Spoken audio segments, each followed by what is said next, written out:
Ready to unearth Egypt's deepest secrets? From hidden chambers inside Tutankhamun's tomb to the elusive labyrinth of Hawara, legends speak of untold treasures, lost pharaohs, and ancient curses waiting to be discovered.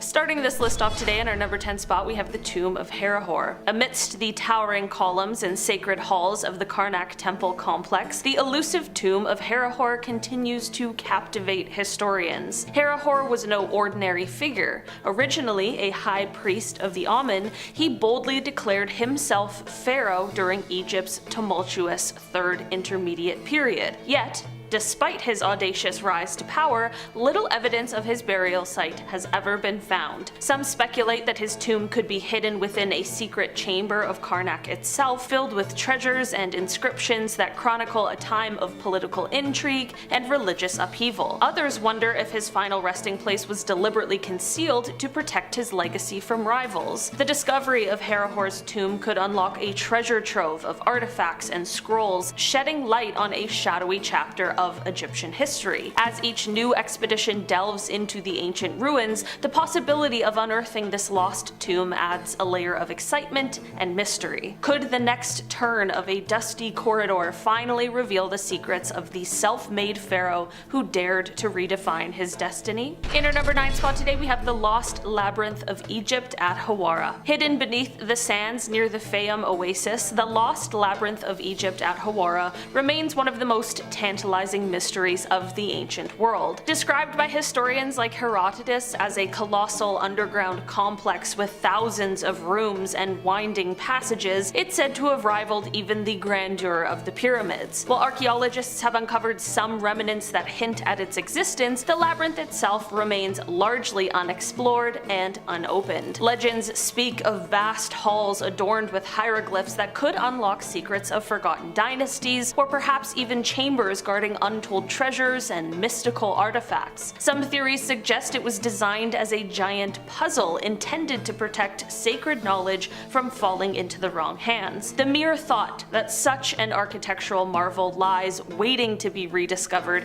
definitely ignites the imagination. Could the Lost Labyrinth be the key to unraveling mysteries that have eluded us for millennia? In our number 8 spot today, we have the Big Void in the Great Pyramid of Giza. Hidden within the towering limestone blocks of the Great Pyramid of Giza, there is a massive unexplored cavity known as the Big Void. Discovered in 2017 through the innovated use of muon radiography, a technique that detects particles from cosmic rays, the void sits mysteriously above the Grand Gallery. Its sheer size suggests it wasn't an accidental space or a simple architectural flaw. Could it be a secret chamber built to house untold treasures or sacred texts from a bygone era? Some speculate it might even be a concealed passageway designed to protect the pharaoh's journey to the afterlife. The lack of access points has kept this mystery sealed off from the world, fueling countless theories and a sense of wonder. As we stand on the brink of new technological breakthroughs, the possibility of uncovering what lies within the Big Void keeps the world eagerly watching Egypt's ancient sands. In our number 7 spot today, we have the hidden chambers of Tutankhamun's tomb. Nestled deep within the Valley of the Kings, Tutankhamun's tomb has dazzled the world ever since its discovery in 1922, but recent radar scans have reignited the excitement by hinting at hidden chambers adjacent to the young pharaoh's burial site. Some archaeologists speculate that these secret rooms could be the untouched resting place of Queen Nefertiti, one of ancient Egypt's most mysterious figures. The possibility of uncovering new treasures and untold stories has the archaeological community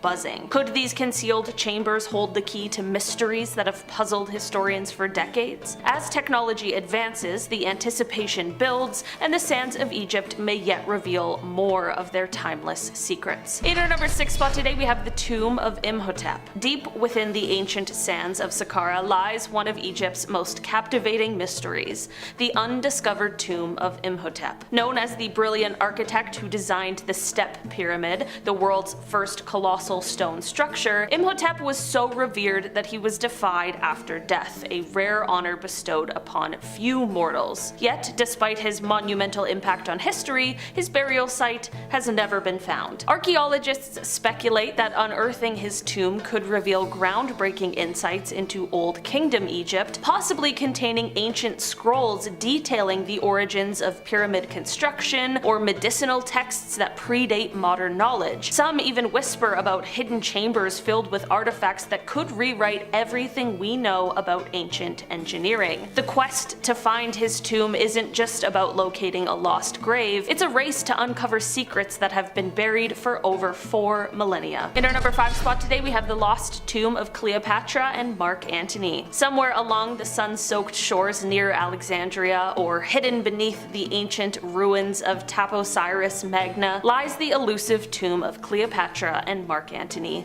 cloaked in legend and intrigue. As Egypt's last pharaoh and her Roman lover, their dramatic love story ended in tragedy, and their final resting place has become one of history's most tantalizing mysteries. Archaeologists have been chasing whispers and deciphering clues from ancient texts, believing that uncovering this tomb could reveal artifacts of immense historical significance, perhaps even scrolls penned by Cleopatra herself. Some speculate the tomb could be an underground palace filled with treasures that surpass even those in King Tut's burial chamber. The very idea that beneath the shifting sands lies a sealed crypt holding the final secrets of these iconic lovers keeps the world watching Egypt with bated breath. Could the next spade of earth finally unveil the hidden chapter of this epic saga? In our number 4 spot today, we have the tomb of Alexander the Great. Beneath the vibrant streets of modern Alexandria, whispers of a hidden tomb ignite the imaginations of archaeologists and treasure hunters. The lost resting place of Alexander the Great. After his death, it's said his body was brought back to Egypt, a land he admired and where he was proclaimed a pharaoh. Over centuries, the exact location of his tomb has been swallowed by time, earthquakes, and rising sea levels. Some speculate it could be concealed beneath ancient ruins or submerged under the harbor, waiting to unveil secrets of the Hellenistic era. Finding this tomb wouldn't just be an archaeological coup,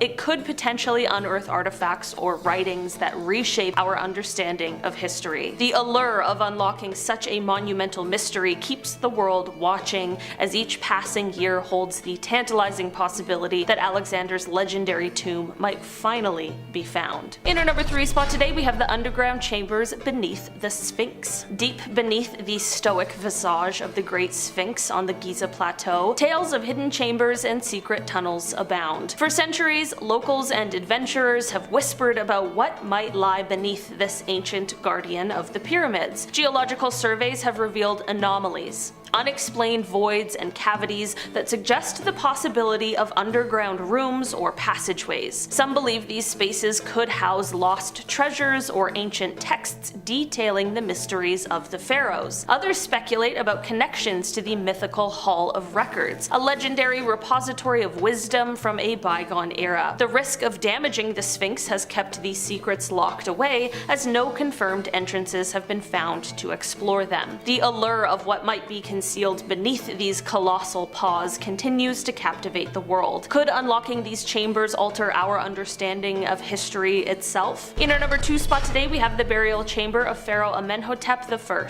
Hidden somewhere within the winding corridors and secret chambers of the Valley of the Kings lies one of Egypt's most enduring mysteries, the lost burial chamber of Pharaoh Amenhotep I.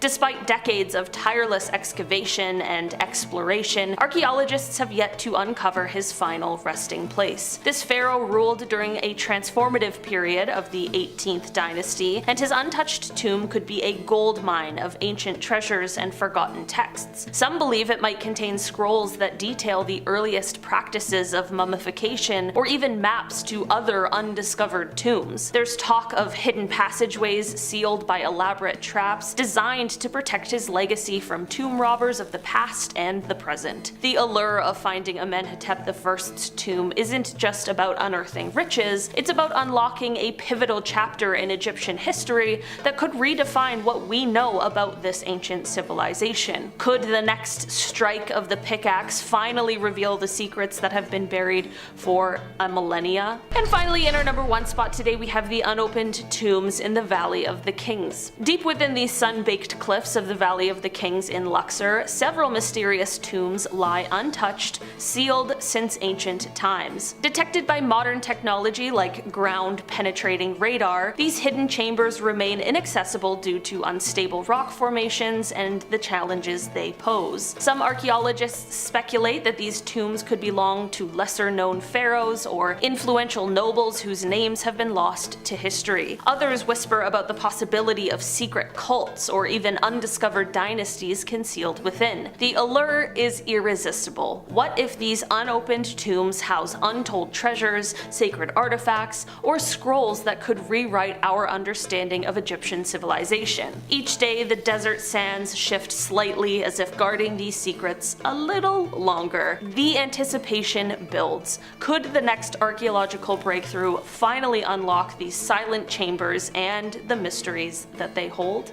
To start us off today, we have the cursed tomb of King Tut. It was discovered in the early 1920s in the Valley of the Kings, an ancient Egyptian burial ground that dates all the way back to 16th century BC. The tomb was originally discovered by Howard Carter, a British archaeologist, alongside Lord George Carnarvon. It was a massive find that generated a ton of publicity worldwide, but it was soon revealed that the tomb had been protected by a curse. That stated, anyone who dare disturb King Tut's burial site would meet their end shortly after. And of course, this turned out to be true. Shortly after he first laid eyes on the tomb, Lord George died of BLOOD. In the years following, many members of the excavation team working with King Tut's tomb, as well as those involved in the proceedings of the discovery, began dropping like flies, with no reasonable explanation other than the fact that they were, of course, cursed. Among the deceased was Arthur Mace, excavator killed by arsenic in 1928, Richard Bethel, Howard Carter's secretary, smothered to death in his sleep, and Douglas Reed, who had x-rayed the tomb and inexplicably died in 1924. Somehow, Howard Carter was able to walk away from the event relatively unscathed. He died 19 years later from Hodgkin's lymphoma at the age of 64. Whether or not that has anything to do with the curse, I will leave up to you. Next up is the curse of King Casimir. King Casimir of Poland was a powerful figure. He ruled from 1447 to 1492 when he died, and for centuries his tomb sat completely undisturbed.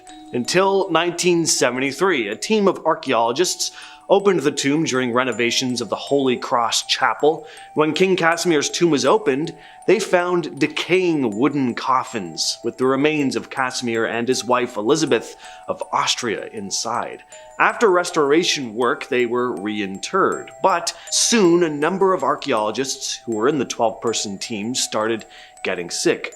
And then they started to die. In total, 10 out of the 12 died prematurely in the following months. Rumors began to spread about the tomb being cursed, but was it just a coincidence, or was it really King Casimir's tomb that caused these people to die? Yeah, it was the tomb. A microbiologist investigating the case soon discovered that there had been fungus filling the tomb, which released toxic substances into the air known as aflatoxins. Inhaling them can cause liver problems as well as cancer. So in a way, the tomb really was cursed, just not in the traditional sense. Next up, we have the Amenhotep tomb curse. Like King Tut's tomb, the Amenhotep tomb was discovered in the Valley of Kings in Egypt, but this one was found all the way back in 1898. Along the side of the tomb, there was an inscription written warning trespassers not to disturb the sleeping king inside of the tomb. Well, as you probably guessed, 2 years ago they disturbed him anyways, and in doing so they discovered something strange. While most mummies have their brains removed during the embalming process, this one did not. In fact, its brain was fully intact, which is super crazy. Also found in the x-rays was around 30 amulets wrapped up within the body and a belt covered in gold beads. So now let's go back to the curse, which states that anyone who is bold enough to steal from the tomb will not only lose their earthly wealth, but will also drown at sea, be burnt to death in a fiery furnace, starve to death, bear no offspring, and receive no funeral. Along with that, it says the perpetrator's bones will also perish, insinuating a rather unpleasant afterlife. So you're cursed in life, you're cursed in death. I wouldn't go near this. Straight and to the point, I'm really hoping that no one on the excavation team is a kleptomaniac, because I feel like this guy's tomb is the last place you'd want to steal from after hearing all that, but to each their own, I guess. Next on the list is the Karun Treasure. So this collection of Lydian artifacts was held in the New York Metropolitan Museum of Art from 1987 to 1993 until it was all returned to Turkey when it was revealed that the artifacts had been purchased from robbers knowingly. The treasure was found in the tomb of a Lydian princess in Usak province. A team of 3 grave robbers dug for days and then blew through the marble masonry of the chamber door with dynamite. The robbers made off with the treasure, but their lives would change for the worse. One man lost 3 of his daughters and sons. All died violent deaths. One man ended up being paralyzed in an accident, and the wife of the 3rd robber left him after his son took his own life. So, was the tomb of the Lydian princess cursed? Or do people desperate enough to dynamite their way into an ancient tomb for money probably have rocky lives to begin with? Share your thoughts down below. Next up, we have the mastabas at Saqqara. Mastabas meaning rectangular Egyptian tomb consisting of an underground burial chamber with rooms above.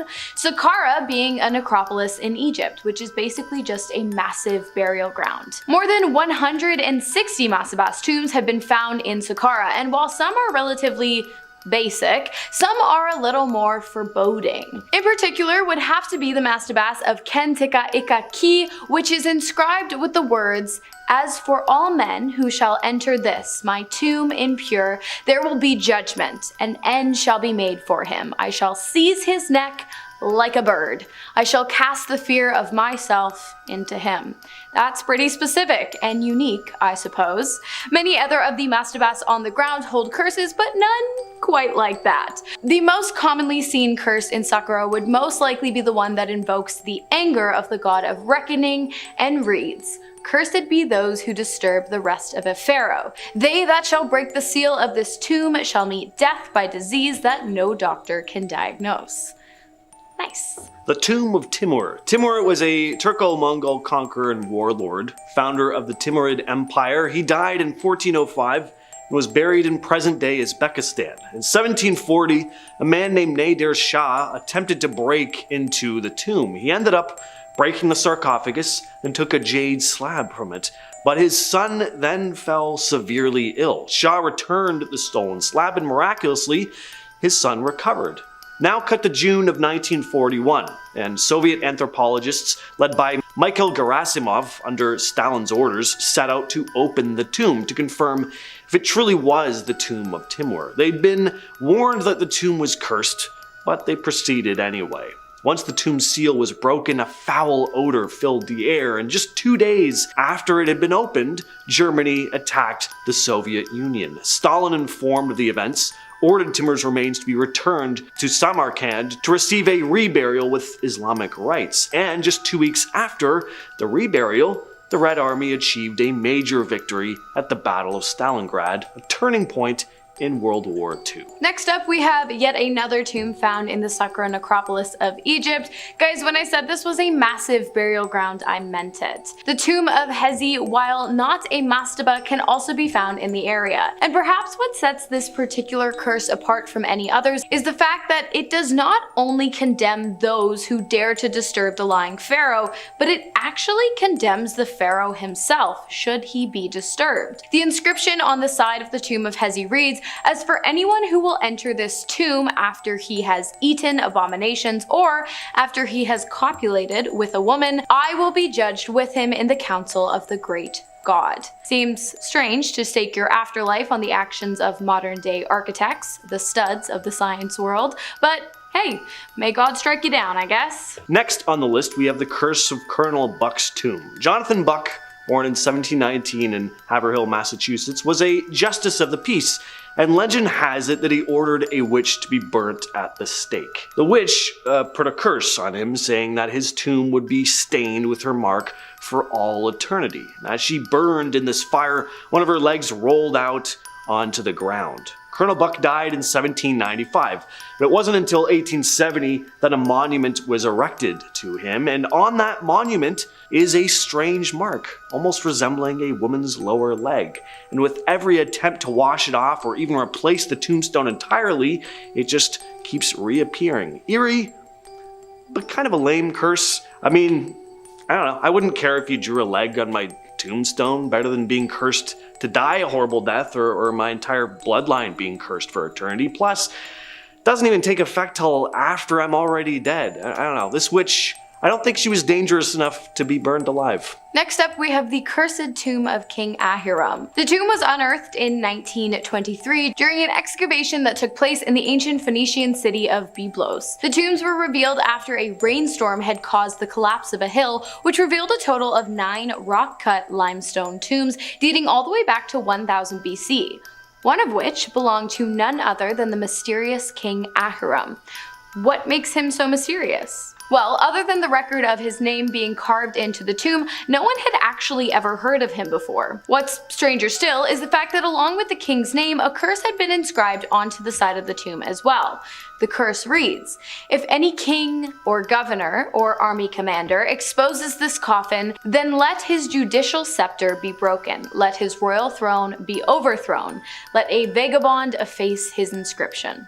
Well, lucky for those who made the discovery, they were not kings, governors, or army commanders, but archaeologists rather. The origin of the tomb, or the other 8 found at the site, are unknown, but evidence does suggest that they came from Syria, which makes sense given that they were found in Lebanon and they are quite close in proximity. And we're finishing off the list with Serenput I's tomb. Serenput I was the leader of the Elephantine during the 12th dynasty. When archaeologists explored his tomb, they found an inscription warning against anyone who attempts to take any of the offerings inside it, saying, "His arm shall be cut off like that of this bull, his neck shall be twisted off like that of a bird, his office shall not exist, the position of his son shall not exist, his house shall not exist in Nubia, his tomb shall not exist in the necropolis, his god shall not accept his white bread, his flesh shall belong to the fire, his children shall belong to the fire, his corpse shall not be to the ground, I shall be against him as a crocodile on the water, as a serpent on earth, and as an enemy in the necropolis." Now that is a warning. One of the creepiest tombs you'll find in Egypt is the tomb of Amenhotep, located in the famous Valley of the Kings. Inside, there's a chilling inscription meant to keep anyone from messing with the tomb, a warning to anyone who dares to disturb the king's resting place. The inscription lays out some pretty terrifying consequences for anyone who tries to steal or disturb it. They'll lose all their earthly wealth, drown at sea, be burnt alive in a fiery furnace, and be cursed to die without any heirs or a proper burial. Not sure what losing all your money really matters if you're gonna drown and somehow die in a fire, but then again, the timeline of these events is an outline, so maybe you'll be poor for years before getting set on fire, then hopping into some water to try and put yourself out, only to suddenly remember that you can't swim. If that's not enough though, the inscription warns that your bones will rot away. Again, improper burial. This was a very big deal in ancient Egypt. The Sheki Abd el-Qurna is an ancient burial site in Thebes, now Luxor, known for its tombs and a decidedly eerie atmosphere. As a necropolis, it's filled with tombs, and a lot of them come with creepy warnings meant to scare off tomb raiders. One of these warnings is found on a stone slab that's now on display at the National Museum of Scotland. The inscription reads, "Watch out not to take a pebble from within it outside. If you find this stone, you shall not transgress against it. Indeed, the gods, since the time of those who rest in the mountains gain strength every day, even though their pebbles are dragged away." Basically, it's telling anyone who dares to touch or remove even a small little stone from the tomb that they'll anger both the gods and the spirits of the dead and face their wrath. So imagine what would happen if you took a whole mummy. My only question is, what happens if you get a rock in your shoe or something and you just leave without knowing?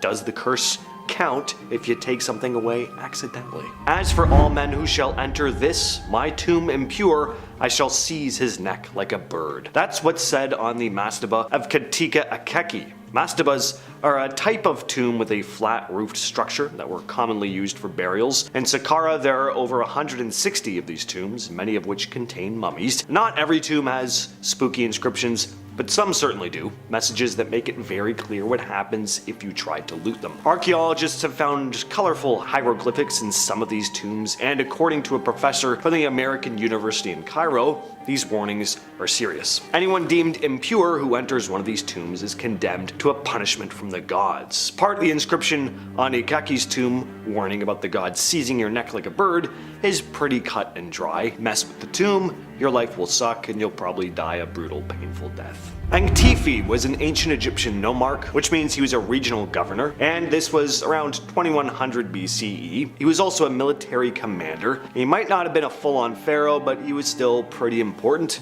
and he wasn't about to leave his tomb unprotected. This guy, like many ancient Egyptians, took his afterlife very seriously, and he made sure anyone thinking of messing with his tomb would regret it.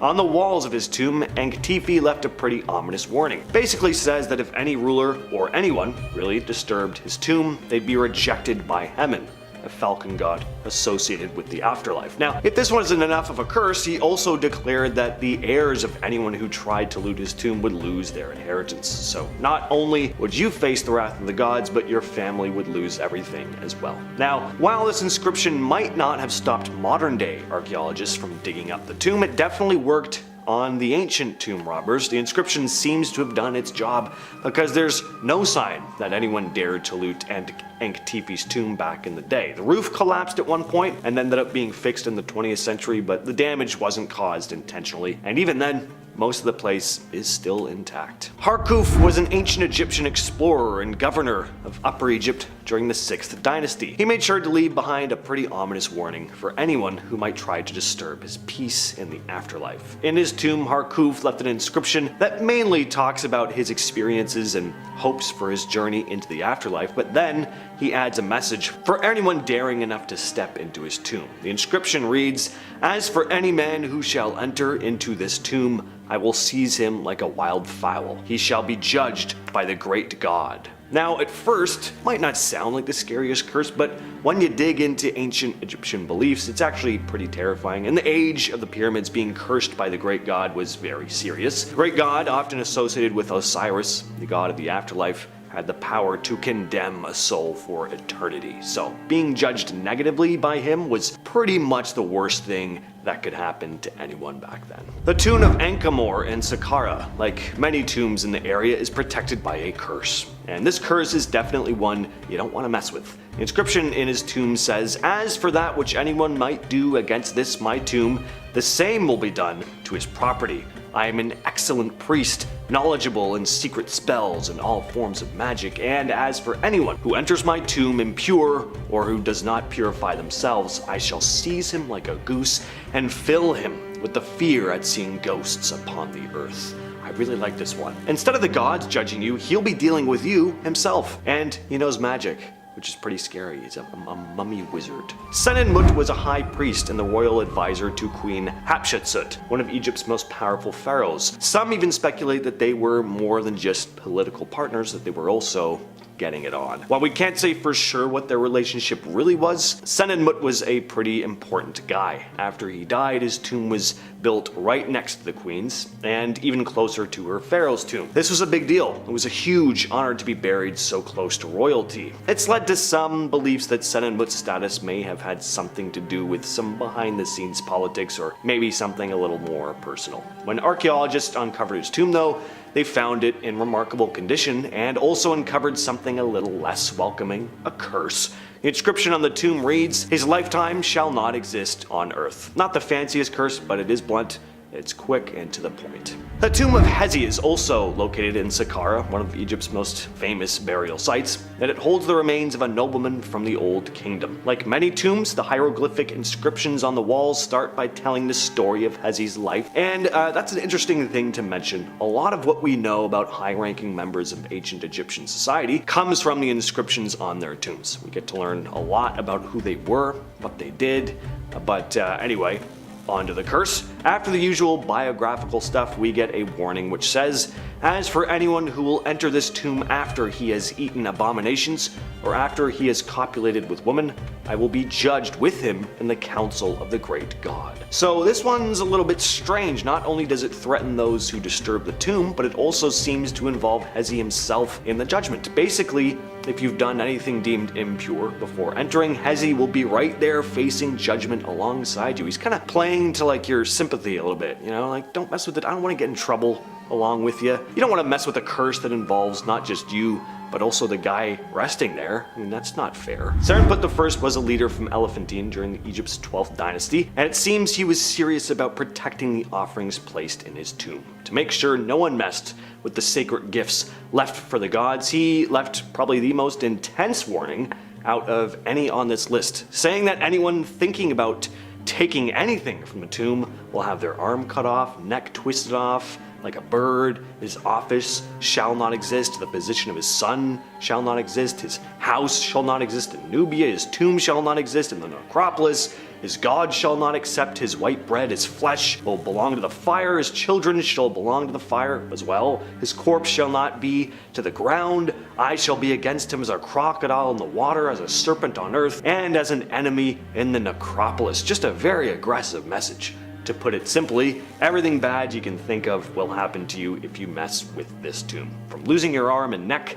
to your entire family line being wiped out, and not just in this life. Now, we couldn't do this list without talking about the most famous ancient Egyptian curse in existence, the so-called Curse of King Tut. The idea of cursed tombs became a well-known thing in the West after the 1922 opening of Tutankhamun's tomb by British archaeologist Howard Carter. It all started with the death of Lord Carnarvon, who funded the excavation.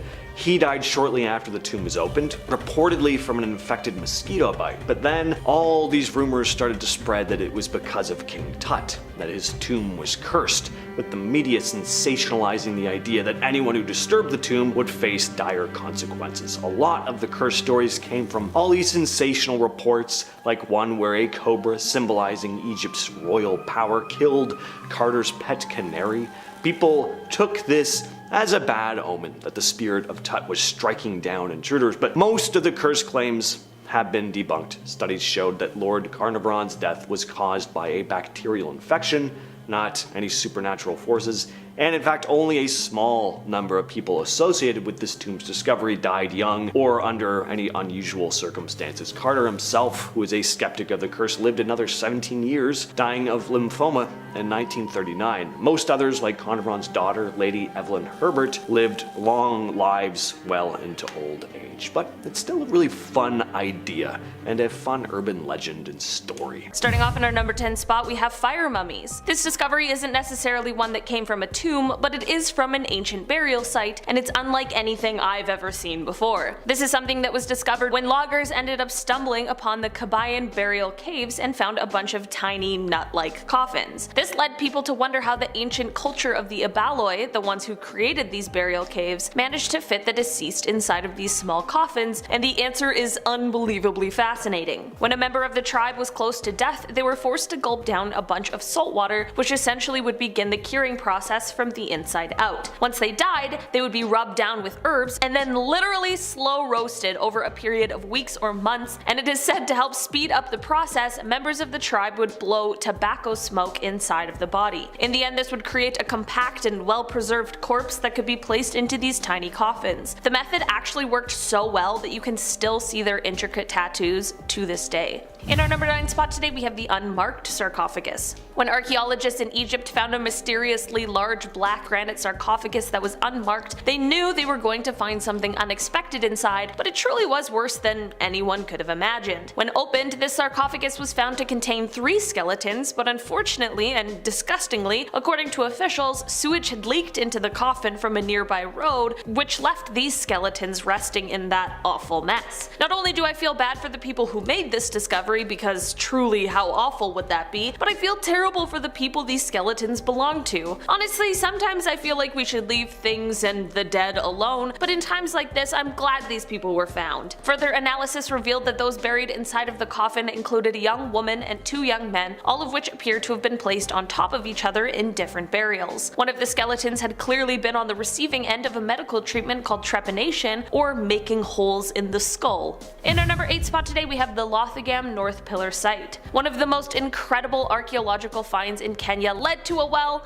it wasn't exactly a horrifying discovery, but it certainly was unexpected. Around 5,000 years ago, a tribe of herders paused by a lake in what is now Kenya in order to bury their dead. This ended up turning into one of the most massive and monumental construction projects Africa has ever seen, which is no easy feat. For 450 years they dug into the bedrock, piled up slabs of sandstone, and buried their dead for generations with ritual ceremonies, and this led to what researchers now consider the earliest and largest monumental cemetery in Eastern Africa. Here's the one kind of unexpected thing that they found here at this site though. Along with the bodies of those who had passed, researchers also found 405 gerbil teeth at this site. As it turns out, there's a perfectly reasonable explanation for this, and it's because they were used to make a headpiece for just one of those who had passed away. This site might not be as large and tall as some of the other monuments like the pyramids of Giza, but what makes them most remarkable is that this site was made by the people for the people. Not for emperors or kings and queens, it was for tribe members of every age and gender, all buried alongside each other.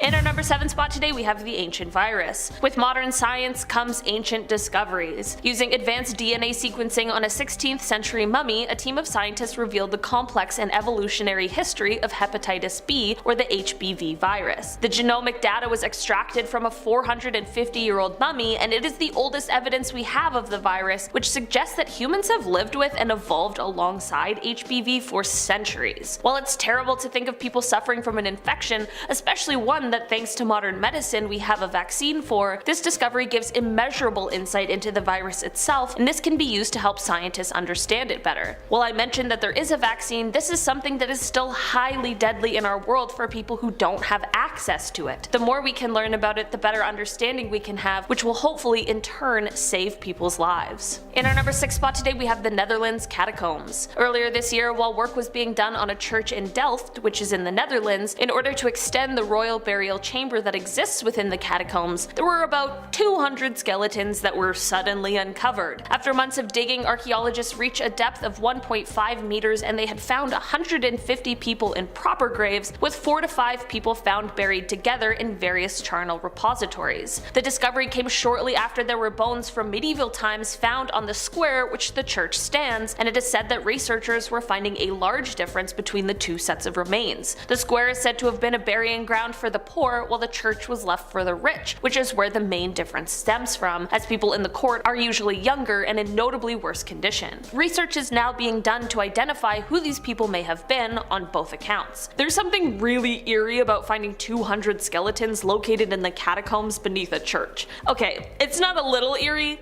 it's a lot eerie. In our number 5 spot today we have ancient tomb art. This tomb comes to us from a long time ago, and it was located in the Shamir Heights in northern Israel. This tomb is large and it's made up of 400 tons of boulders, and it stretches 65 feet wide. This chamber is said to date back 4,000 years, which is a shocking discovery because that means that humans may have been a part of an organized society in this area all those years ago. There are many paintings that have been found inside of this tomb, which made this the first time art had been documented inside one of these chambers in the Middle East, which is incredible. We just haven't exactly been able to figure out what they depict yet. Inside of the chamber there were the remains of 3 people. One of the most fascinating parts of this discovery is that there are these lines carved into the ceiling that are all connected to one arc, but we just don't know what it means. In our number 4 spot today we have the Inca mummies. In 1976, researchers found 2 mummies at a burial site in northern Chile. These 2 corpses belonged to 2 young women who were the victims of human ritual sacrifice. It is likely that the sacrifice they were a part of was one that was carried out by the Inca to commemorate either historical or political events or as a response to natural disaster. The mummies were found wearing silver ornaments and they were surrounded by ceramic vessels and they were wearing red robes. The red in the Inca clothing was often created using hematite or other iron oxides, but upon further inspection of these mummies, it was revealed that their red clothing held something much more dangerous. The dye used for their clothing contained cinnabar, which is a mineral rich in mercury. This was often used in the ancient world as a pigment for makeup, clothing, and painting, but handling it leads to mercury poisoning. What is strange is that researchers believe that the toxicity of cinnabar was known in ancient Peru, so we aren't exactly sure why they used it in the first place, but it's thought it might have been used as protection against grave robbers.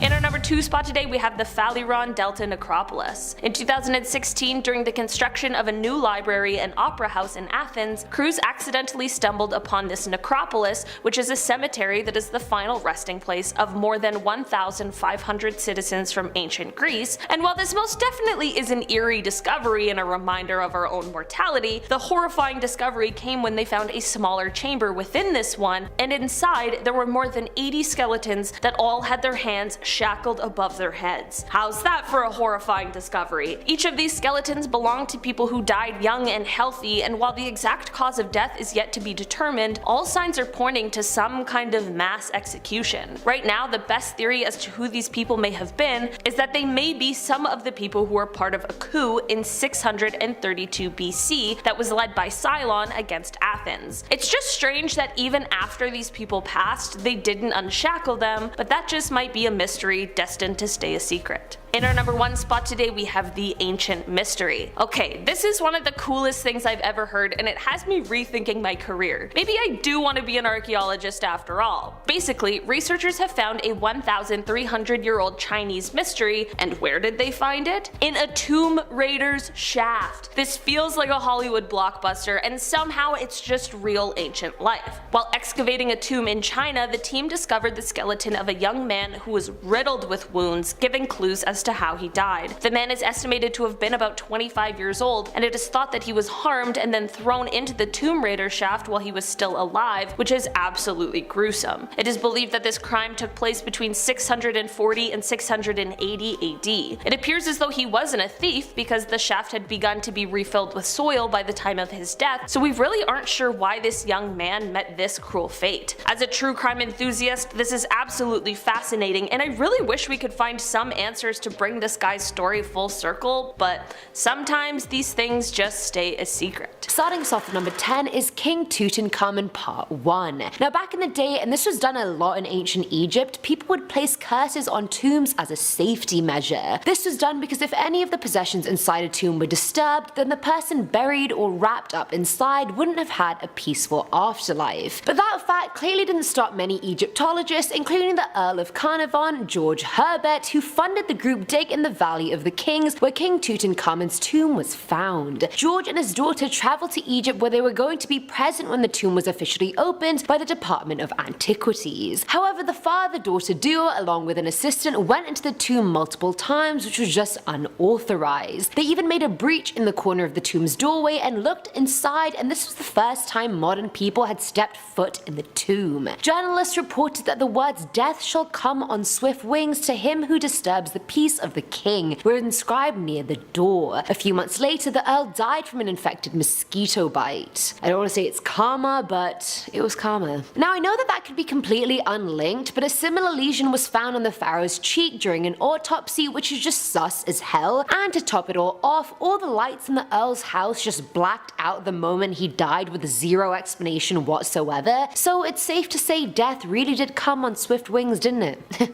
But At number 8 we have The Unknown Tomb. Back in 1699, Louis Pennecher wrote a book called The Treatise on Embalming, and in the book he told the story of a very precarious Polish man. The man had bought 2 tombs with mummies inside them from Alexandria, hoping to study them for medicinal purposes. Okay, first off, I didn't even know you could just buy mummies and tombs just like that, like surely that isn't legal. Either way, as he was sailing back home with the mummies in tow, he started being haunted by 2 of ghosts that magically just appeared on the boat, and of course he knew the ghosts had to be the mummies. He started seeing visions of two figures come at him and was losing his grip on reality. The weather at sea was starting to get a lot worse as well, and so freaking out he threw the mummies overboard and peace was very quickly restored. Filling our number 7 slot is Seth I. Now back in 1833, German archaeologist Carl Richard Lepsius went to various lectures on the decipherment of the Egyptian language and then travelled to Egypt. There he undertook a dig in the Valley of the Kings and found a complete undiscovered tomb, which was rare since most of them had been found by then. The tomb belonged to Seth I, and Carl took a full-on entire pillar from the tomb back to Berlin with him. As soon as he got back though, he became sick almost immediately and was rushed to the hospital, where he found out the right side of his body was fully paralyzed. If that wasn't bad enough, he was diagnosed with cancer not long after, and it's believed that the paralysis came to be because of him stealing the pillar from the tomb. Now I love how people think they can just take whatever the hell they want from these tombs and nothing is gonna happen to them. Like, it doesn't work like that, buddy. Something will happen to you. You take a pillar, you get paralyzed. It's a dog-eat-dog world, people. Savage. Savagery. Savagery. Snakery. Just push it all away. Now at number 6 is the annual occurrence. Renowned Egyptologist Zahi Hawass was doing some excavation at the Kom Abu Billo site, which is the location of various tombs. He was transporting some artifacts from these tombs to a different location, and that was the day things changed for him forever. On that same day as he was transporting the items, his aunt died. Then a year later on the same day, his uncle died. The following year on the same day again, his cousin died. So there had now been 3 deaths 3 years in a row on the same frickin' day. Coincidence? Most definitely not. Newspapers around Egypt pointed to the curse of the pharaohs for being behind the deaths, whereas Hawass himself said the truth is that there is no curse of the pharaohs. Ooh,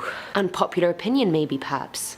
Speculation. Coming in at number 5 is the curious case of George. So Egyptology professor George Reisner was quite a big name back in the 1930s and 40s because he discovered the tomb of Khufu's mother back in the day and basically made media history when he delivered a worldwide broadcast from inside the king's chamber. That's a flex if I ever saw one. Like, I thought I flexed, that is a flex. Either way, by the spring of 1942, Reisner was working inside the pyramid when he suddenly collapsed. Now the thing about George was that he was almost entirely blind, yet he was extremely vocal and articulate and hadn't mentioned anything about feeling sick that day. His team had to drag his body out of the pyramid paralyzed, and he died very shortly after. No one knows why or how he died, how he became paralyzed, but by now I think it's safe to say the curse of the pharaohs got him. Got him. Got him. At number 4 is the Tomb Raider, and no, I'm not talking about Lara Croft, although I really wish I was. So back in 2004, a German man was visiting the Valley of the Kings in Egypt and stole a relic from King Tutankhamun's tomb. I mean, international law would call it stealing. He, on the other hand, called it a souvenir, so I mean,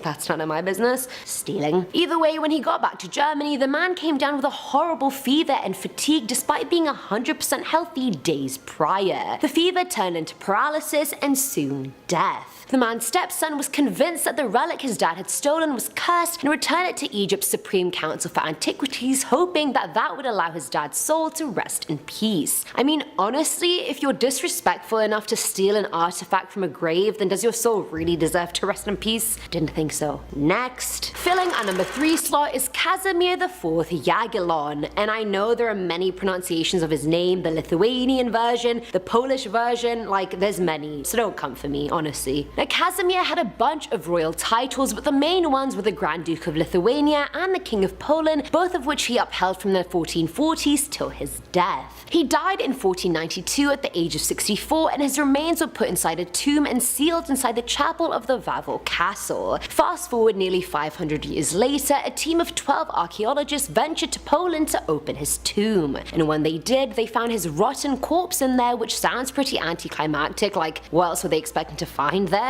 Either way, days after they opened it, 4 of the 12 archaeologists died, and 2 years later only 2 people from the team were still alive. One of the survivors was a microbiologist who found fungi in the royal insignia taken from the tomb, and this fungi specifically produces aflatoxins that are fatal if they touch your skin or if you breathe them in. So it wasn't the tomb's curse specifically that killed all these people, but I mean it was the curse of the fungi, and arguably that is more scary, you guys. Now at number 2 is the curse of Tamerlane. Now Timur or Tamerlane was a Turco-Mongol Persianate conqueror and the founder of the Timurid Empire, which is basically modern day Iran. Big dude with big energy, honestly, gotta give it to him. Either way, back in June of 1941, a group of Soviet anthropologists went to his burial tomb in Uzbekistan hoping to exhume his body. When they finally got there and opened the doors, they found a chilling message inscribed on his tomb. "When I rise from the dead, the world shall tremble." And it also said, "Whomsoever opens my tomb shall unleash an invader more terrible than I." And boy, oh boy, was he not wrong. 3 days after his tomb was opened, Hitler invaded the Soviet Union, and so the whole invader more terrible than I was most definitely true. But then get this, after hearing about the situation, Stalin ordered the body to be reburied, and then days after that, Soviet forces won against German forces when they liberated Stalingrad. So I feel like Tamerlane's curse was very much alive when all this was going on. Russia and Germany were like, no, you bury him, no, you bring him back out, no, you bury him, no, you bring him back out. This guy's body was what decided the fate of World War II. I just wanted to let you know, it wasn't Hitler, it wasn't the Axis Allies powers, it was none of that. And finally, at number 1 is the god of death. Ominous, I know. So back in 1971, which is like semi-recent considering the other dates on this list, a group of men led by Egyptologist Walter Bryan Emery were doing a dig in Saqqara. The group came upon a hidden tomb in a deep hole, and inside it was the statue of Osiris, the god of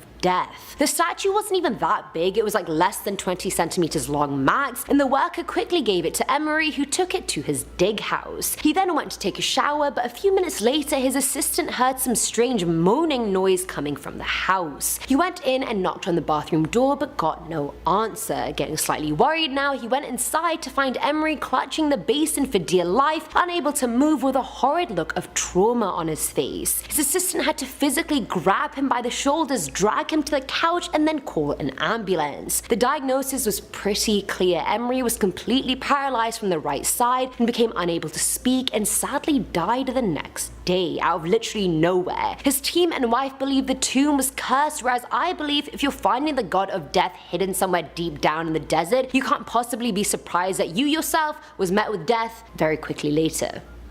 Just saying, it's logic. 1 + 1 = death. Osiris equals death. Hello. Kicking off the list at number 10. EA6736. Ancient Egyptians worshipped lots of animals. At one point or another, you've heard about how cats were highly respected back then, but they also worshipped other animals as well. It's not just cats, okay? So if you're sitting there looking at Mr. Freckles or whatever, don't give him too much praise, okay? There's other worshipped animals to talk about, like baboons. Believe it or not, baboons. They were pretty important pieces to this ancient puzzle. Egyptians had tattoos of baboons, but the most famous piece of history that we have preserved is in the collections of the British Museum in London. There's a mummy on display, and it looks a little different than the rest. EA6736 was recovered from the Temple of Khans in Luxor, Egypt. This little man here dates back to the New Kingdom period, so anywhere around 1550 BC to 10 BC. So yeah, he's a little old. He looks great for his age though, I mean really. Baboons would appear all over art and religion in ancient Egypt. One of my favorite facts ever has to be that in ancient Egypt, pharaohs would train baboons to make arrests. Yeah, imagine stealing a pair for your family and then 4 baboons start chasing you, doing parkour, jumping over houses. It's crazy. Baboons are so smart, no wonder they worship them, honestly. Number 9.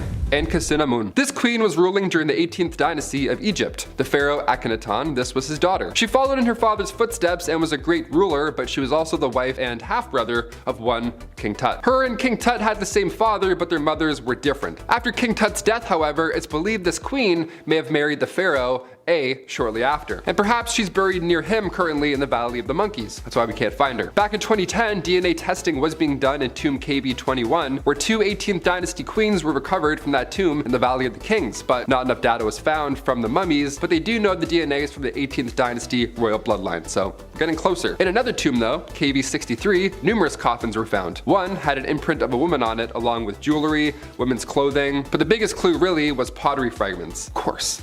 We've all played Assassin's Creed. The truth is in the scenery, my friends. The name Patan was on these pottery fragments, and the only person to ever use this name was the lost queen of Ankhesenamun. So we're getting close, but let's maybe, stop destroying other graves in the process. Let's try and find a nicer way to do it. Let's keep hers a secret maybe. Number 8, King Ramses VIII. Number 8, the 8th. You know what I'm doing. The last son of Ramses III, King Ramses VIII. He's the 7th pharaoh of the 20th dynasty. King Ramses VIII. Okay, history is confusing with these numbers sometimes, I tell ya. I had to proofread that sentence a few times when scripting this one up. This lost king had the throne for a very short amount of time, and historians are trying to understand why. He was the only pharaoh of the 20th dynasty whose tomb is still out there, somewhere in the Valley of the Kings, just waiting. The thing is, with his ruling being so short, the theory out there is that the tomb of KV-19 that belonged to the son of Ramses IX, many believe this tomb was originally built for Ramses VIII, but once he became king, everybody was like, maybe not this guy, you know? Yeah, you're not that guy, pal. Apparently you're not that guy. Apparently you weren't that guy. There is a confirmed tomb that was never used for Ramses VIII as well, tomb QV43 in the Valley of the Queens. Made for him, but never used. The poor souls who had to build these, my gosh. Number 7, Luxor tomb. We've been saying 2,500 years ago a lot, and don't get me wrong, that's an awful long time ago with all this ancient history. But in 2014, archaeologists discovered a 4,000-year-old tomb from the 11th dynasty. Yeah, it was tucked away in Luxor, Egypt all this time. Spanish archaeologists found a tomb belonging to a leader from the 11th dynasty. It's pretty obvious this was somebody from the royal family or somebody who was a high-ranking official, because at the time, Luxor was the capital city of ancient Egypt. Officials believe this tomb could have been used as a mass grave due to the, you know, large amount of human remains found inside. That's a pretty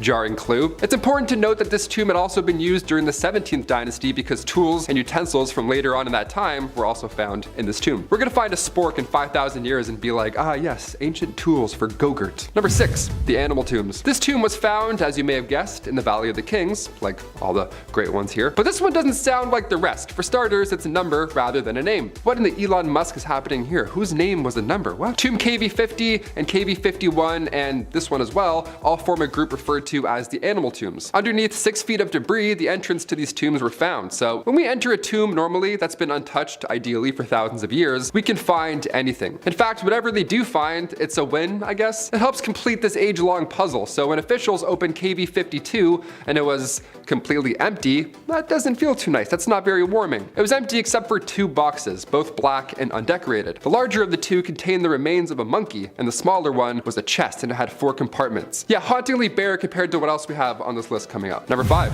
KV55. Okay, we covered KV50, 52, they're all one tomb, but they're not, they're separate tombs. What's going on here? This one was discovered right next to King Tut's tomb, and the reason we call this tomb by a number rather than a name is because, well, we don't know who it was made for, really. The classic, what happened, you know? Even the walls of the tomb inside, they're empty. They aren't covered with any hieroglyphs, there's no artwork, there isn't any clothing laying around, no jewelry. It's quite odd, it's just simply bare. As you walk down the 20 steps towards KV55, you'll notice only a few markings on the entrance. Markings that show that the entrance was once widened since it was first cut, along with its ceiling being raised slightly higher. So adjustments were made at some point. This wasn't a forgotten project by any means. The only hint as to who or what is buried here is remains on the walls. One hieroglyph was found in 1907. One hieroglyph, that's it. And it translates to, "The evil one shall not live again." Okay, so we should leave this alone, right? Yeah, you agree? Hit that thumbs up if you agree. I feel like we agree. Number 4. Ankh-Mahor curse. The walls of some of these tombs have warnings from the gods. One warning trespassers that the gods will wring their neck like that of a goose. That's a pretty good warning. I don't know. If I walked into somebody's property now and it said trespassers' necks will be wrung out like a goose, I'd turn around. You got me. You don't need a beware of dog sign. We're all set with that. You don't need to be an ancient god to get that message across. Just don't break into people's stuff. Don't steal stuff. Inside the found tomb of Ankh-Mahor, a pharaoh official from 4,000 years ago, a curse was written on the walls. It was buried in Mastaba. It was an above ground massive tomb, and this warning was the first thing you saw. Might do against this, my tomb, the same shall be done to your property. It also warns of Ankh-Mahor's knowledge of secret spells and magic, and it threatens to fill impure intruders with a fear of seeing ghosts. Again, there's that or beware of dog. You can pick which one you want to put in front of your building. What's more impactful for your property? You decide. Number 3, 2020 tombs. 2020, okay, while most of the world was stuck inside watching documentaries, more than 100 sealed coffins were found. And yes, this time they were occupied. Gross. Found, of course, in Saqqara, Egypt, Egyptian archaeologists have never been more excited, which is a weird thing to say after what I just said. Maybe we'll find the body of Cleopatra. Wouldn't that just be dandy, I guess? The fact that we found over 100 of these still in great shape is mind-blowing. It's actually pretty awesome. Grave robbers have been around since ancient Egyptian days, and for all these to be untouched for this long, that's good. This is great. I'm glad we found it instead of, pirates. The findings date back to 712 BC, which was a period where Egypt was controlled by foreign civilizations, like Persians or Greeks. The idea that we're finding mummies is great and all, but again, do we really need to open them up? Do we need to find Alexander the Great this badly? Like, what is he? It's gonna be bones. It's gonna be goop. Like, we're willing to disrespect this many souls in the process. It's kind of ironic. I don't know. Number 2. Black Tomb. We found a mysterious black granite tomb in Alexandria back in 2018. I remember this trending because I made several Brendan Fraser jokes on Twitter. Yeah, a lot of mummy talk happening that weekend. Things got real when the cousin of antiquities minister opened it up. Yeah, we just opened up a mysterious black granite tomb just because we're curious cats. When archaeologists found this massive untouched tomb, untouched for over 2,000 years, might I add. On one hand, that's a feat in itself, historical, great, discovery, awesome. But us humans, we have to just open it up and take a peek and just smell whatever's inside. Let's just do that, I guess. Maybe it's Alexander the Great, who knows? Egyptian news outlet El Watan reported that the tomb was lifted only a few centimeters before every official involved at the construction site fled the scene. They straight up ran away, it smelled that bad. Mustafa Waziri, Secretary General of the Supreme Council of Antiquities, the guy put his entire head in the tomb to make sure that it's safe. I mean, or you could just do this with your hand. That works. Why your head? Like, just do one of these. I mean, I get it. The guy's OG. Nothing ended up happening, I think. I don't know. Number 1. King Tut. One of the greatest mysteries is of course the history of the young King Tut. Really young. Younger than you might think. The young boy became pharaoh at age 9 in 1332 BC. During his time ruling, the young king had to face a country in conflict. It wasn't exactly a chill time. At this point, Egypt and Nubia were going head to head over land, and not even 10 years into ruling, the young pharaoh died at age 18. It wasn't until 1922 until he was seen again. Howard Carter discovered the tomb of the lost king, appropriately, as you would have guessed, in the Valley of the Kings. This is where we could have been more careful, historically. When King Tut was discovered, they tried to move his body out of the oil that was coating the coffin after this long. But in doing so, they damaged him. They were too rough. They were too excited with this, old ass dude. So now it's next to impossible to tell what really took his life at such an early age. Yeah, we kind of blew it. We have some ideas though. It's not entirely hopeless. It's believed that King Tut had a broken leg. After some 3D scans were done, it appears the king may have not been in the best shape prior. He may have fallen off a chariot and then simply just cracked his leg, and that's how he died. So if Tut passed at an early age out of nowhere, who was that tomb he was buried in really meant for? Some suggest the tomb was built for the lost queen, Queen Nefertiti, but again, still trying to figure this one out because we haven't found her yet. The former antiquities minister doesn't believe this at all. He strongly stands by his belief that the lost queen was one of the female mummies found in the Valley of the Kings. Tut passed away at 19, so many believe his own burial chamber wasn't even done being built yet, so they just threw him in hers. How rude is that? History is pretty rude. I don't know. If I can sum up history, I'd say it's rude. Yeah, that's a fair word. We still haven't found her final resting place, but with the aid of technology and 3D scans, I have a feeling we're getting pretty close. Starting us off at number 10 is the Padmana Baswami Temple. Good luck spelling that if you ever get it at a spelling bee. I hope you don't. But anyway, this temple is located in Kerala, India, and is one of 108 other temples that are devoted to the worship of Vishnu. The temple is under the care of the Travancore royal family, but in 2011 a man filed a case saying they mismanaged the assets of the temple. So the Supreme Court sent 7 people to explore it and document its belongings, but it turned into a lot more than that. They found 6 massive secret vaults or chambers with doors made of iron and no visible hatch or opening. The chambers were named Chamber A to F, and they've been able to open Chamber C to F many times. Chamber A took some time, but they did get it open as well, but Chamber B has stumped everyone. No one has any idea what the chamber contains, but people believe it's holy in nature. But here's the thing, the temple has 3 doors. The first has metal grills on it, but they managed to open that one. Behind that door was another wooden door, which they also managed to open. However, the last door, made of iron, had no ways of unlocking it whatsoever. Locals think if any human attempt with technology is made to try and open the door against its will, it'll unleash calamity into the city. There are even legends about the initial exploration committee where one member tried to open the door but fell ill, whilst another one lost his mum while trying to open it as well. Either way, can't we just leave something untouched? Maybe we don't need to know what's behind the last door. Chamber B can just forever just be secret Chamber B. Coming in at number 9 is the Kingdom of Lyonesse. Now legend has it Lyonesse, which was located in the British Isles of Scilly, one day became fully engulfed by the ocean. In that one day, it wasn't an overtime erosion ting, it was all in one day. People even believe that the 140 islands in its place now are just hilltops of the Lost Kingdom. Lyonesse was most famous for being part of Arthurian legend as the home of Tristan the resident hero. The one-day drowning was even said to have occurred during the 6th century, which was the time of King Arthur and the Knights of the Round Table. So I mean, it is backed up historically and sort of geologically by the islands as well, loosely, very loosely. However, it's said that on that fated day, the rich of the kingdom put all their valuable belongings in tombs, hoping the tombs would float or at least survive the drowning as well as, themselves. That way they wouldn't be left with nothing when their home was fully submerged. The people didn't survive, and the small tombs were also scattered everywhere. None have been found yet, but I think that's fine. The number of lost people attached to each of those tombs almost gives them all really bad karma or luck. Even if someone did find it, spending a dead man's treasure can just never go down well. Others went as far as to say they put their babies in the tombs as well, hoping they would float to the top and survive. So I mean, you could either find a chest with treasure or a skeleton baby. It's a 50-50. Of course, the existence of Linus has never been confirmed, so it's hard to back up with evidence, but I believe it. At number 8 we have the Great Aztecs. The Great Temple of Tenochtitlan was dedicated to the Aztec god of war and the Aztec god of rain and agriculture. The temple was built sometime after 1325, but it was rebuilt 6 times. The reconstruction model they made of what it looked like back in the day is absolutely stunning, but now there are just ruins left. I hate when that happens, and it happens quite a bit. Items that have been excavated can already be seen at museums, but in 2015 another big discovery was made. Archaeologists found a tunnel passage underneath the temple that led to 2 sealed chambers, and they believe inside are the remains of some of the earliest Aztec leaders or gods. They always thought the Aztecs cremated their leaders since they spent decades excavating and found nothing, until now. So either these chambers are historical gold, or they could be the resting place of Aztec gods who may then wreak havoc on us for disturbing their slumber.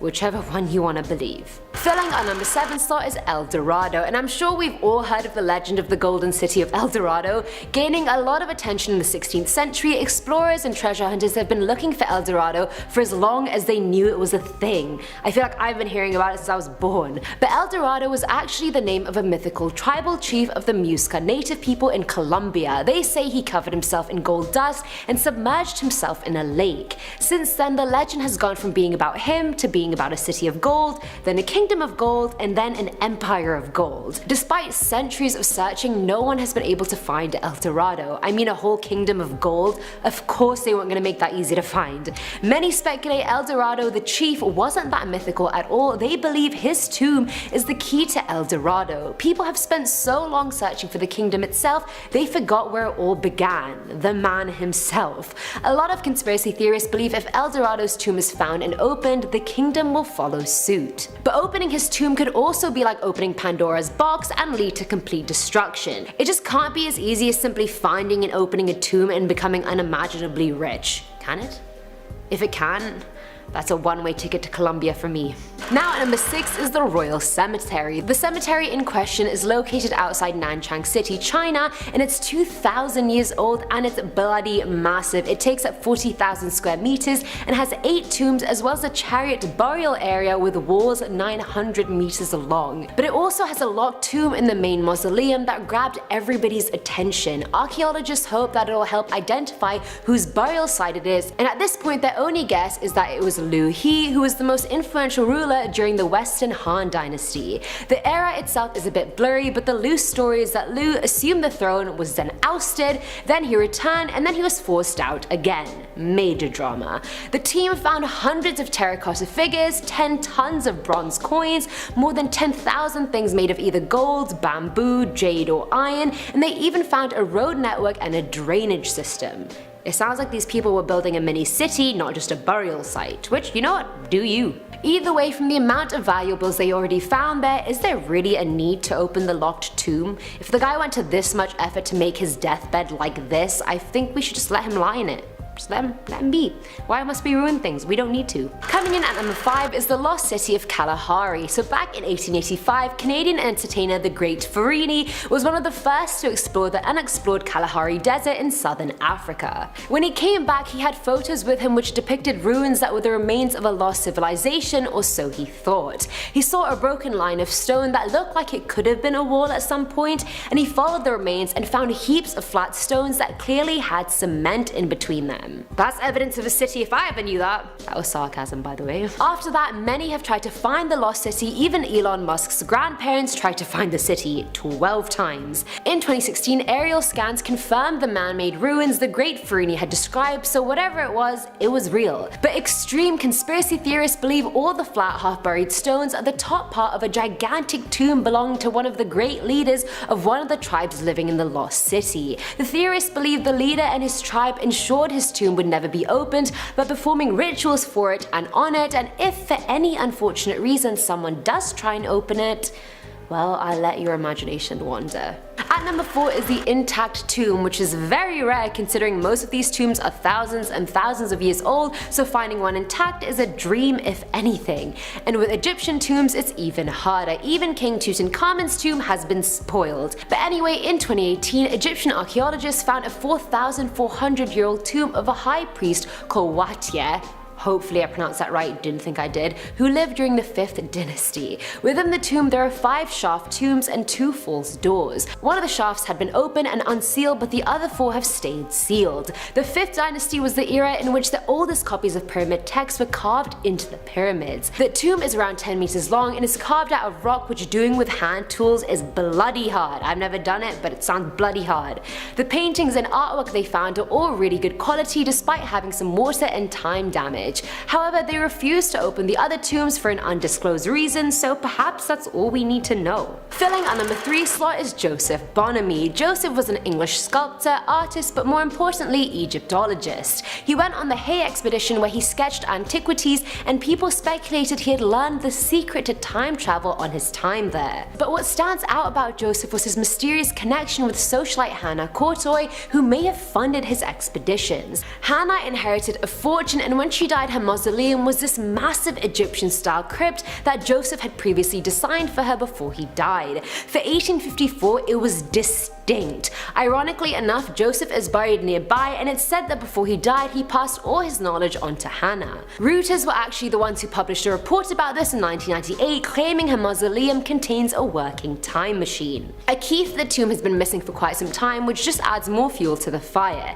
If it is a time machine, I would like to travel in time to ask Joseph what is actually happening. Now at number 2 is the lost city of Zed. Has anyone seen the movie of this? Because I have, and I loved it, but then it ended so abruptly and I was like, oh my god, is that the end? Are you kidding? That can't be it. I just wasn't emotionally ready. But anyway, I'm blabbing on. British surveyor Colonel Percy Harrison Fawcett believed this indigenous city existed in the jungle of Mato Grosso, Brazil, and he decided to call it the Lost City of Zed. He based his belief on his own exploration of the Amazon River as well as histories of South America that he had read. He never did find the lost city in the end, and him and his son actually died trying. Many people believe that the indigenous people living in that area know exactly where the city is and how to get to it, but they've made it their life mission to stop outsiders from getting in or finding the entrance. Many believe they're guarding one of their ancestors' tombs, which lies inside of the lost city. Others on the other hand believe it may even be Colonel Percy's tomb. Either way, if that many people are trying to stop you from finding something, odds are there's a good reason for it. And finally, at number 1 is Atlantis. Not the luxury hotel resort and water park, the underwater lost city. Plato first mentioned Atlantis in 360 BC, and it was meant to be an insanely powerful kingdom with technology more advanced than ours and an unmatchable navy. Fast forward around 9600 BC, a terrible disaster hits and the island sank into the sea, never to be seen again.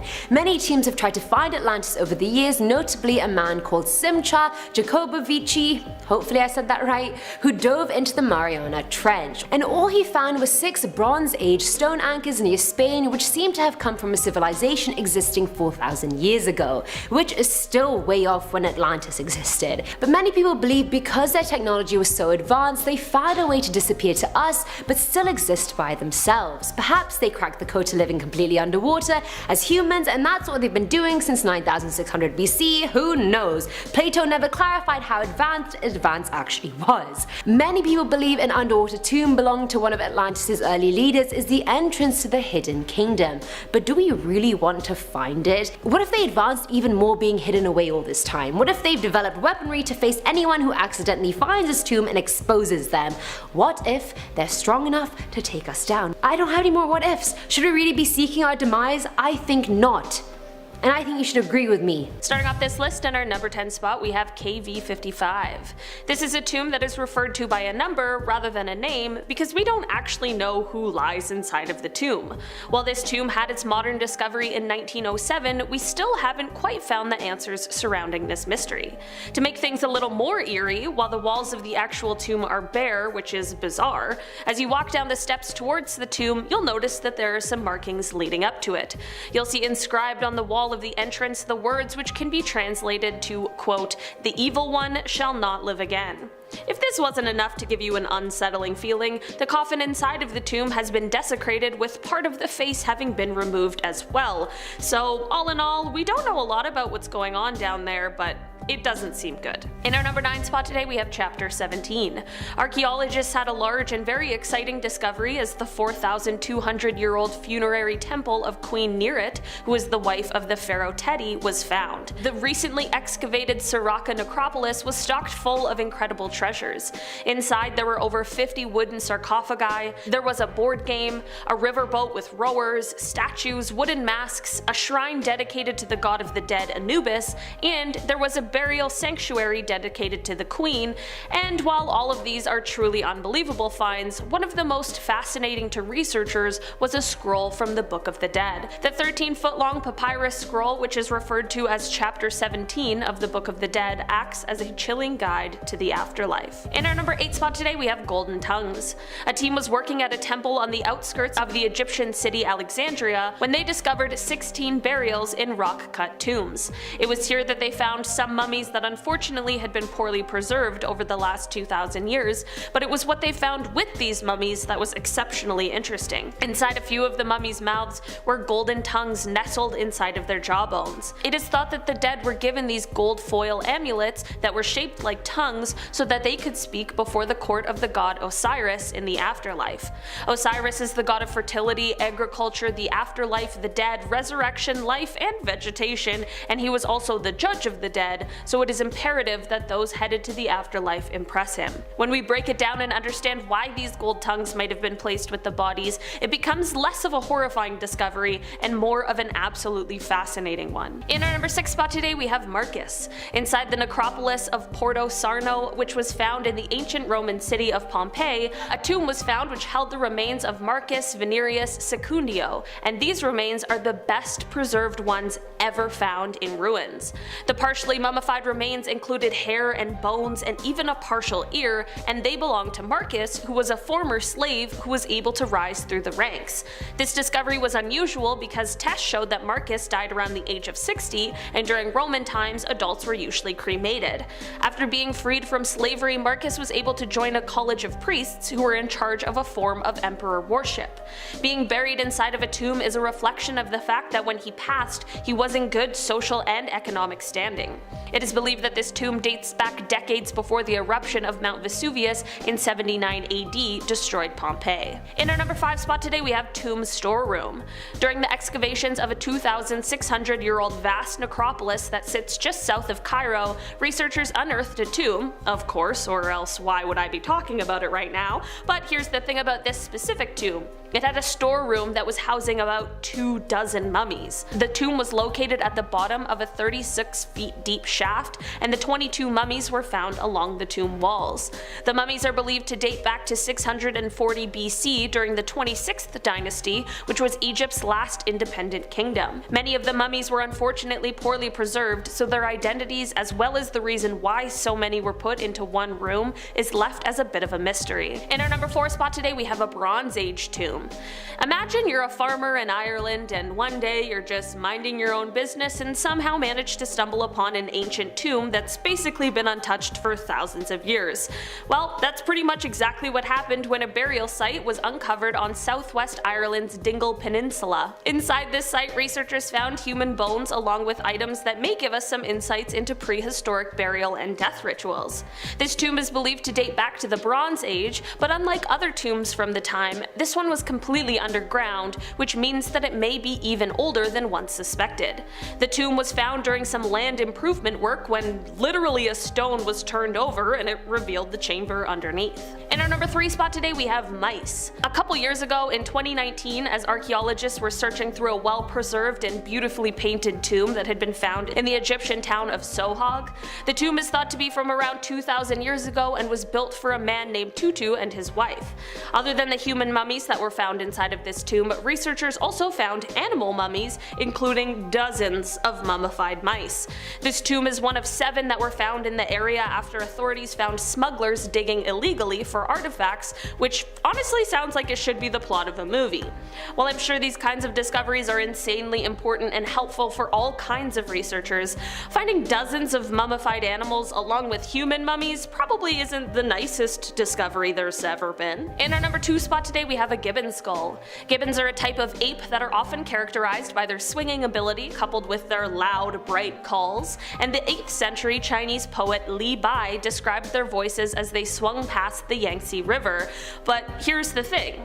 Today, there are no gibbons that live anywhere near the river. Also, the gibbons that exist now have different fur patterns from the ones that are often depicted in classical Chinese paintings. This has led experts to believe that there must have been another kind of gibbon that has now vanished, and physical evidence of this kind of gibbon might have turned up in the most unexpected place: a tomb. This tomb, which was built for the grandmother of the first emperor of China nearly 2,300 years ago, contained a skull and a jawbone so distinct that scientists believe they must belong to this member of the now extinct gibbon genus. Many surviving gibbon species are now facing extinction, so it is likely that there were others in the past who unfortunately faced the same kind of fate. In our number 1 spot today we have canopic jars.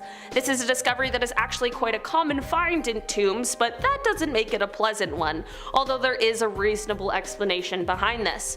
Canopic jars are often found in tombs, and in 2018, in the tomb of Carabaskin, which was found on the west bank of Luxor, there were some well-preserved jars found. The jars were made of Egyptian alabaster, and they most likely held viscera. That's right, folks, these jars usually held the organs of the person inside of the tomb. They were used during the mummification process in order to store and preserve the organs so that they could be used in the afterlife. There wasn't just one jar, but rather a jar for specific organs. While in modern times this is a gruesome discovery, it's also absolutely fascinating to see how people of the past cared for those who have passed away, as well as seeing how strong the belief in the afterlife used to be. Starting off this list in our number 10 spot, we have a black granite sarcophagus. In 2018, archaeologists in Egypt found a massive black granite sarcophagus in Alexandria, Egypt that dated all the way back to 2,000 years ago. Rumors immediately started swirling about what this sarcophagus might have contained, but the best way to find out? Well, you have to open it, of course. Instead of some crazy curse being unleashed, the first thing that escaped this tomb when opened was a horrible, unbearable smell. Apparently it was so bad that the site had to be evacuated for a while before they could return to finish opening it up. When they finally were able to completely lift the lid, they found a red-brown like sewage water flooding the bottom, which is likely where that horrible smell was coming from. Other than all that gross stuff, inside the sarcophagus were the bones of 3 people. Unfortunately, the mummies did not end up being well preserved, so only the skeletal remains were still intact. It is believed that the people inside may have been soldiers from the time of pharaohs. This is believed because one of the skulls had a crack in it from an arrow. There was a bust found along with the tomb, but unfortunately due to time past, it has been weathered beyond recognition, but that is not the only way researchers can find out where the soldiers are from and what time period they lived in. In our number 9 spot today we have the knife-armed man. In 2018, while researchers were excavating a 1,200 to 1,400 year old necropolis in northern Italy, they made a gruesome discovery that led to us learning a super interesting story of someone who lived all those years ago. Inside this necropolis there were the remains of a man, but what set him apart from the others is that he had a knife blade prosthetic arm. Further analysis of his bones showed that his arm had been removed via blunt force trauma.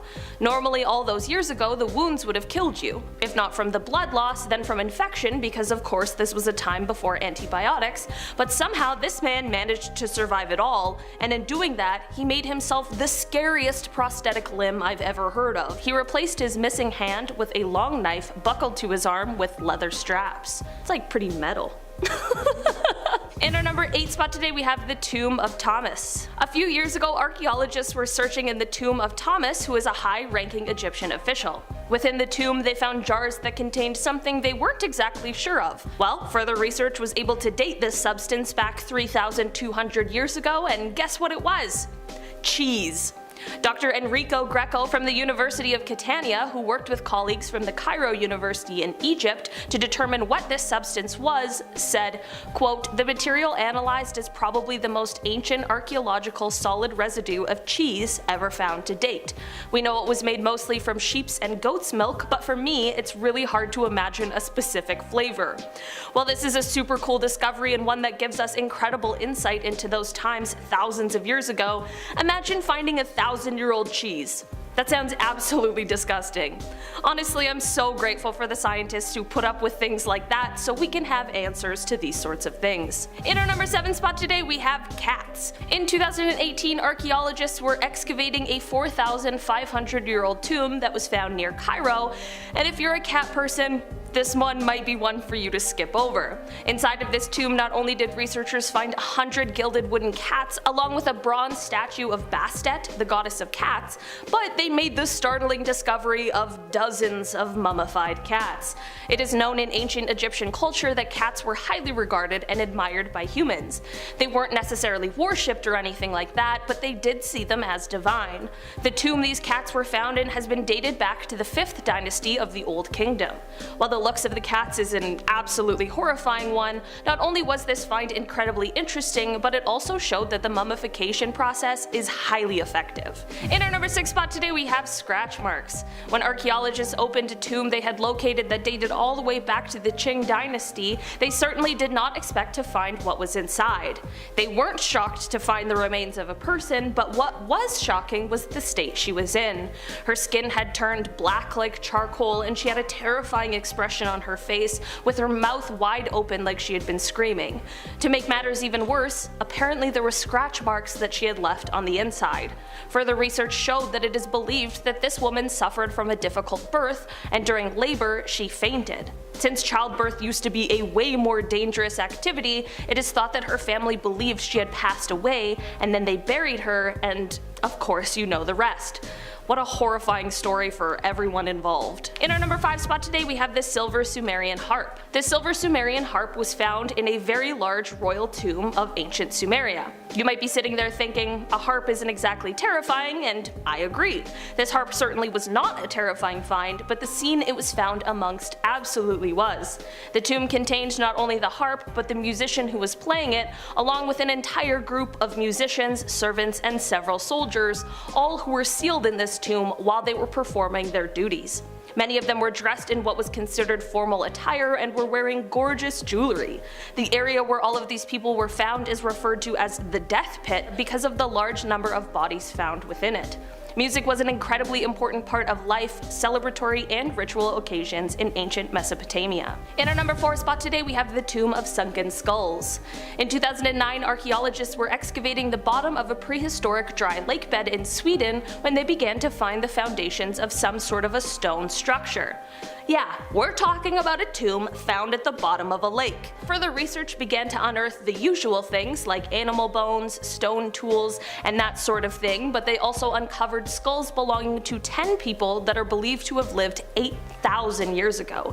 They found another 11th skull buried deep within the mud, and when they uncovered it, they found that fragments of another one of the skulls had been deliberately lodged inside of this 11th skull.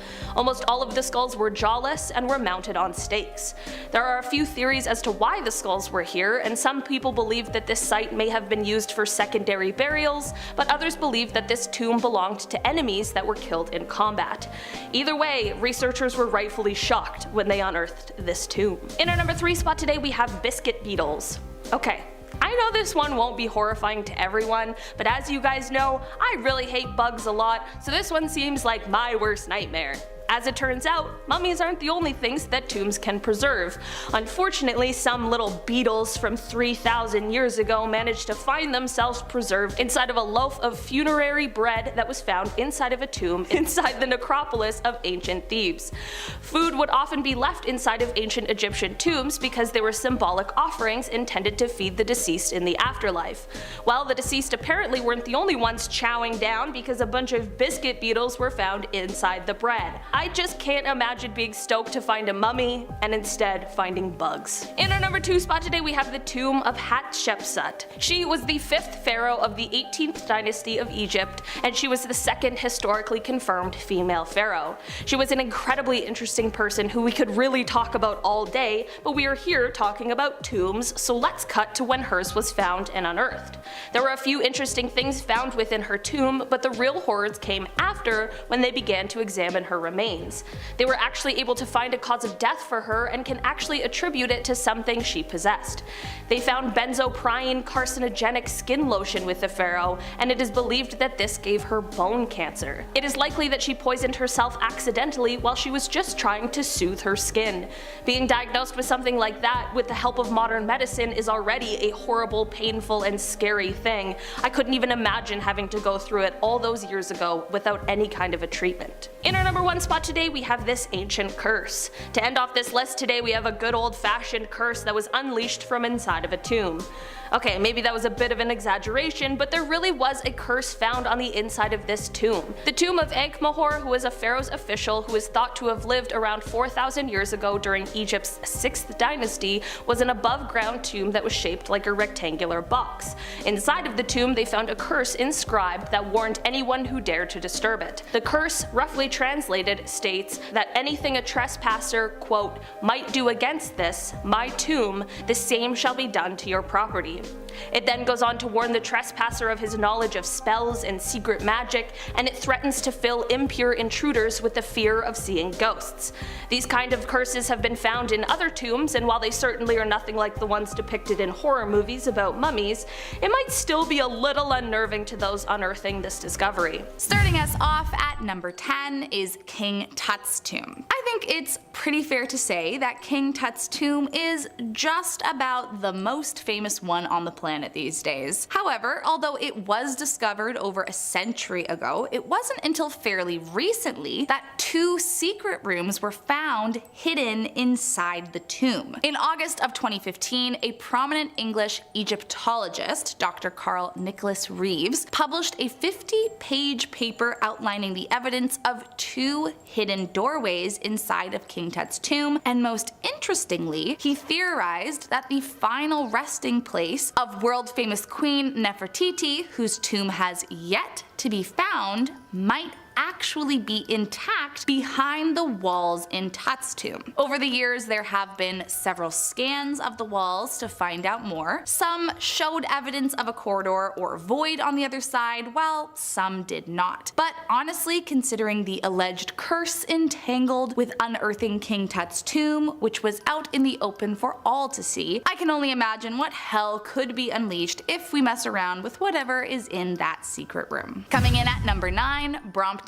Cemetery. There are a few things it seems pretty safe to want to avoid, and mysteriously sealed mausoleums housing the dead seem pretty high up on that list for me, but apparently not for all. Located in West London in the Brompton Cemetery lies a tomb that some believe to be a fully functioning time machine. Yes, you heard that right. Inside the tomb lies a woman by the name of Hannah Courtoy, who had inherited quite a fortune. She was supposedly a friend of Joseph Bonamy and Samuel Warner, the men who built the tomb, and as the story goes, the 2 men convinced her to finance the secret project with the promise of laying her down to rest inside once it was finished. Strangely, Warner died shortly after construction finished, and some think he died after discovering something horrid inside the tomb, while others speculate Bonamy killed him for revealing the secrets of the time machine itself. It is thought that it is Hannah's burial that is some kind of TARDIS capable of whisking one back to ancient Egypt or even turning back the clock and providing youth to those who find it. All that is needed is the large bronze key, but as luck would have it, it has been missing since its creation 150 years ago. Coming in at number 8, Machu Picchu. High in the Andes Mountains lies Machu Picchu, an ancient citadel and the most visited tourist location in Peru. However, it seems there may be more than meets the eye after a recent bone-chilling discovery. Through the power of electromagnetic equipment, a strange chamber appears to have been concealed behind the walls of the popular attraction. However, despite many appeals, the Peruvian government refuses to allow the door to be opened, which begs the question, do they know something we don't? It is still considered to be unexplored, as no one has been able to physically get on the other side of that door to check it out, not to mention that those who trespass risk getting a huge fine. I don't know about you, but it definitely feels like they're hiding something from us. But I guess the bigger question is, do we really want to know what? Coming in at number 7, priest holes. So, full disclosure, I know this one isn't really what you would traditionally call a tomb, but I think you'll see why I'm including it on today's list in just a moment here. So way back during the reign of Queen Elizabeth I, which spanned from the mid-16th century until the early 17th century, it was not a good time to be a Catholic. In fact, you may or may not recall from high school history class that it was during this time that it was considered a treasonable offense to be Catholic, and practicing Catholic rites was punishable by life in prison or even death. So what this meant was that Catholics were forced to practice in secret. Brave Catholic priests would roam the country performing secret ceremonies in the homes of believers of the religion. However, the Queen was well aware of the rebellion happening under her nose, so she would order her men to roam around the country in order to catch priests in the act. Now, this is where the priest holes come in. Priest holes were tiny, cleverly concealed spaces designed to hide a priest during one of these ordered raids. Because remember, if he was found, he, along with any of the practicing members in the household, would likely die. However, these raids could last for days, even weeks, and so some priests actually died of starvation or suffocation waiting out the search in their cramped quarters. Today, the secret chambers remain scattered across the Tudor houses of England, and those that have been inside say they feel this eerie presence of priests who lost their life hiding from execution. Coming in at number 6, an upright tomb. During the Mayan Empire, one of the most important cities in Central America was Copan. Now, Copan existed as a hub of trade and politics from the 5th century to the 9th, and as important as the city was, for many years we knew virtually nothing about it. But all that changed in 2005 with the discovery of this tomb, which so happens to contain the remains of an elite member of Mayan society. Now, what's strange and a little eerie about this tomb, as opposed to any other one containing an ancient mummified emperor, is that the man inside, who is estimated to have died around 650 AD, was propped upright, sitting in a chair with his legs crossed, which was not typical practice. On top of that, the tomb appeared to have almost been hidden away inside a temple. Could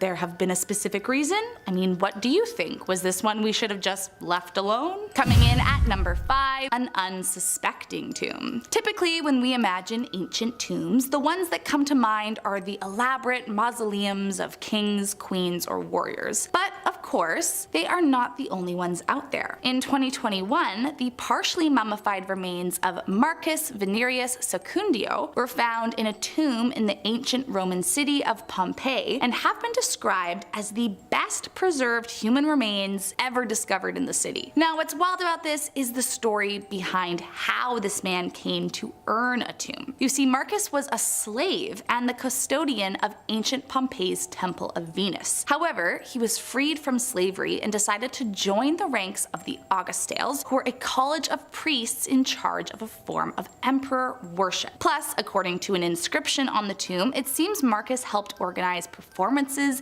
in Greek during his time alive. However, even with the wonderful and heartwarming story, it's still strange because it was apparently more typical to cremate bodies during the Roman times than to mummify them. So why was it decided Marcus would be mummified and hidden inside the temple? We may never know. Coming in at number 4, a horror bunker. So this one doesn't really qualify as ancient, I'll give you that, but it is definitely still one of the creepiest ones on this list. Recently, about a month ago, archaeologists stumbled across a horrifying underground bunker close to Anda City in northeastern China that would have been a part of Imperial Japan's infamous Unit 731. Now, Unit 731, for those that are not familiar, was an incredibly cruel biowarfare and human experimentation site during the 1940s that carried out experiments on thousands of prisoners of war, eventually killing an estimated 12,000 of them. Atrocities like amputating victims' limbs without anesthesia, putting them in pressure chambers until their eyes popped out, and injecting them with deadly diseases are only some of the evil committed in the wartime unit. And shockingly, this bunker that was found is thought to have been the largest